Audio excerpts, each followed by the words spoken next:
السلام علیکم ناظرین، افتخار شرازی ایک بار پھر آپ کی خدمت پہ حاضر ہے۔ آج ہم کچھ ذکر کرتے ہیں مسلح افواج کا، ملٹری اسٹیبلشمنٹ، اس ملک کا طاقتور ترین ادارہ، وہ ادارہ کہ جس کی ایک تاریخ ہے،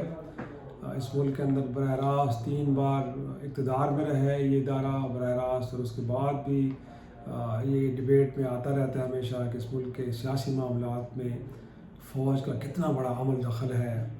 اور اس وقت بھی ہم دیکھیں کہ 6 جو ہائی کورٹ کے ججز کا خط ہے، اس کو لے کے بھی ہم کہہ سکتے ہیں کہ یہ ٹاک آف دا ٹاؤن ہے۔ لیکن میں آج اس سے ہٹ کے، کیونکہ جب کسی بھی ادارے میں پروموشنز،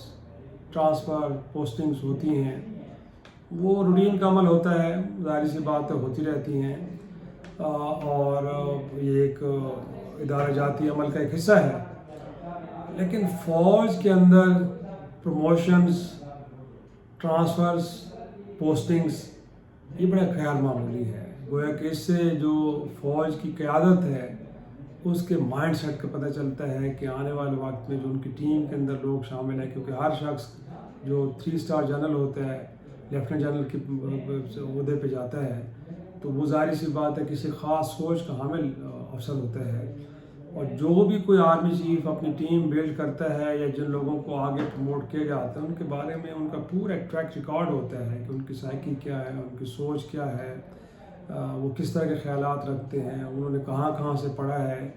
اور پھر یہ ہے کہ ہائی کمان کا کتنا وہ اعتماد ان کو حاصل ہے۔ تو یہ ساری چیزیں مد نظر رکھ کے،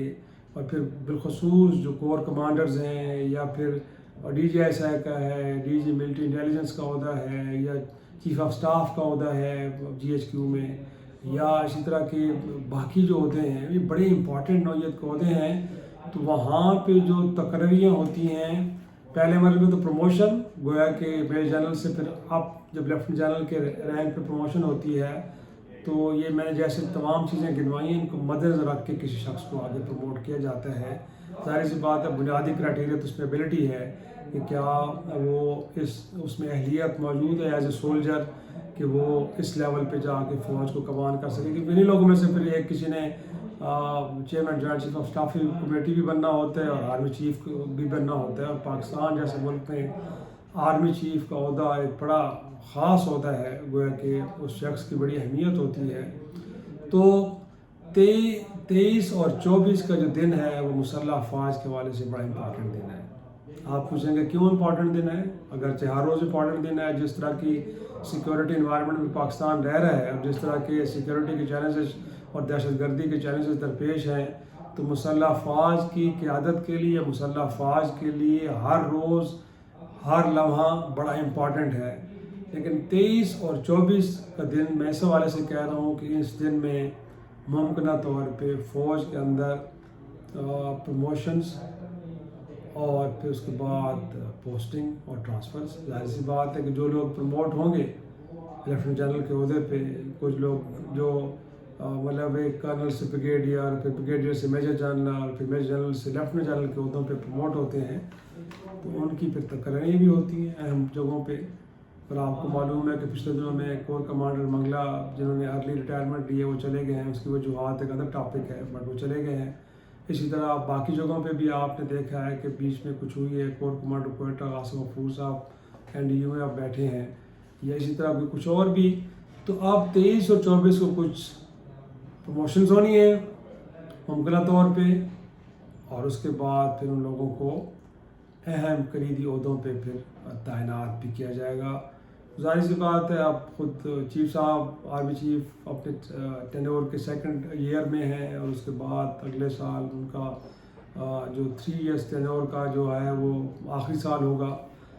تو اب یہ پروموشنز اب ہوں گی، تو ظاہر سی بات ہے ہر چیف سمجھتا ہے کہ کور کے اندر ایک تو فوج کے اندر وہ لوگ کہ جو ٹیلنٹڈ ہوں، اور پھر ساتھ میں وہ ان کے اوپر ان کا اعتماد بھی ہو، کیونکہ ظاہر سی بات انہوں نے بطور چیف لیڈ کرنا ہے، تو ان کی ٹیم کے اندر وہ لوگ ہوں کہ جن کے اوپر ان کو ٹرسٹ بھی ہو، تاکہ بیسٹ وے میں ادارہ ڈلیور کرے اور پرفارم کرے۔ تو ظاہر سی بات ہے اس بنیاد پر لوگوں کی پوسٹنگز ہوتی ہیں۔ تو یہ بھی اب ہے کہ 23 اور 24 کو جب اس حوالے سے فیصلے ہوں گے، تو اس کے بعد پھر یقینی طور پہ ان لوگوں کو اہم کلیدی عہدوں پہ تعینات بھی کیا جائے گا. تو ممکنہ طور پہ کچھ بڑے اہم نام ہیں جو منظر عام پہ آئیں گے کہ جن لوگوں کو پروموٹ کیا جائے گا، اور پھر ان کے بعد ان کو جو مسلح افواج کے اندر کلیدی عہدے ہیں، اگرچہ ہر عہدہ اہم ہے لیکن کچھ کلیدی عہدے ہیں جن کے اوپر ان کی تعیناتیاں ہوں گی، اور اس سے آپ کو اندازہ ہو جائے گا کہ آنے والے وقت میں کس طرح کی ٹیم ڈیولپ ہوئی. اور ساتھ میں کچھ آپ کو یہ بھی خبر دے دیں کہ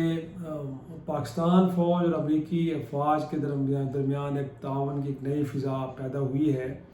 اور اب ذرائع یہ بتا رہے ہیں کہ ٹریننگ کا پروگرام، بڑا جامع ٹریننگ کا پروگرام ہے جو شروع ہونے جا رہا ہے. اور اس کا جو پرائمری ہے پاکستان فوج کی کیپیسٹی بلڈنگ تو ہے ہی ہے جو ہمیشہ جاری رہتی ہے، لیکن اس کے پیچھے جو بنیادی ڈرائیونگ فورس ہے کہ جو ہمیں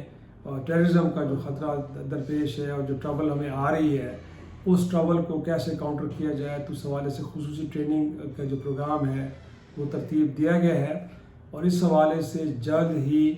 پاکستان اور جو ہے وہ امریکہ کے درمیان ایک MOU سائن ہونے جا رہا ہے.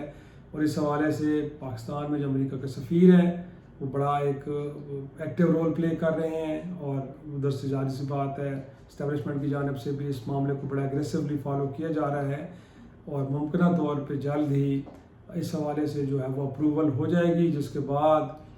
امریکی ٹرینرز، ملٹری ٹرینرز پاکستان میں آئیں گے، مسلح افواج کی ٹریننگ بھی ہوگی،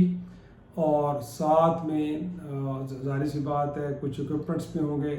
جو پاکستان کو اس حوالے سے دیے جائیں گے. اور پھر جو ملٹری ٹرینرز ہیں ان کے لیے جو ویزا رجیم ہے اس کے اندر بھی ایک نرمی شاید اب لائی جا رہی ہے، اور بتایا جا رہا ہے کہ اب ان کے ویزوں کے اندر جو ایکسٹینشن ہے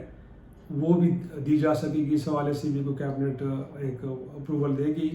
کہ تاکہ ان کی جو یہاں پہ اسٹے ہے اگر وہ ان کو طوالت دینی ہے تو اس میں کوئی پرابلم نہیں آنی چاہیے. تو ویزا رجیم کے اندر بھی ایک تبدیلی آنے کو آ رہی ہے. تو اگرچہ اس وقت پرسیپشن تو یہ ہے کہ شاید امریکہ کے ساتھ تعلقات کے اندر کچھ زیادہ بہتری نہیں ہے، لیکن ایکچولی نظر آ رہی ہے، اور یہ انگیجمنٹ کا لیول اب بڑھنے جا رہا ہے. اور اس کو لے کے آنے والے وقت میں جیسے میں نے کہا ہے کہ ایک MOU سائن ہونے جا رہا ہے، جس کے نتیجے میں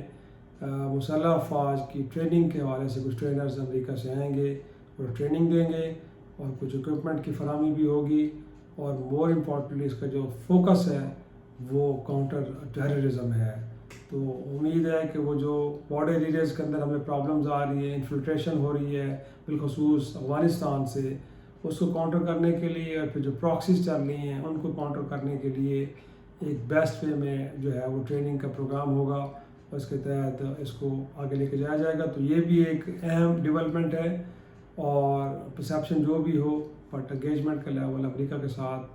بہتر ہونے جا رہا ہے، بالخصوص ملٹری کے حوالے سے. اگرچہ ہم نے دیکھا ہے کہ میزائل پروگرام کو لے کے کچھ چائنیز اور بیلاروس کی کمپنی کو بین بھی کیا گیا امریکہ کی جانب سے، لیکن دوسری طرف یہ بھی ایک رخ ہے کہ کچھ ٹریننگ پروگرام ہے جو ہونے جا رہا ہے، اور اس حوالے سے پاکستان اور امریکہ کے درمیان MOU جلد سائن ہونے جا رہا ہے. ناظرین اسی کے ساتھ اجازت دیجیے، پھر آپ سے ملاقات ہوگی، اور خدا حافظ.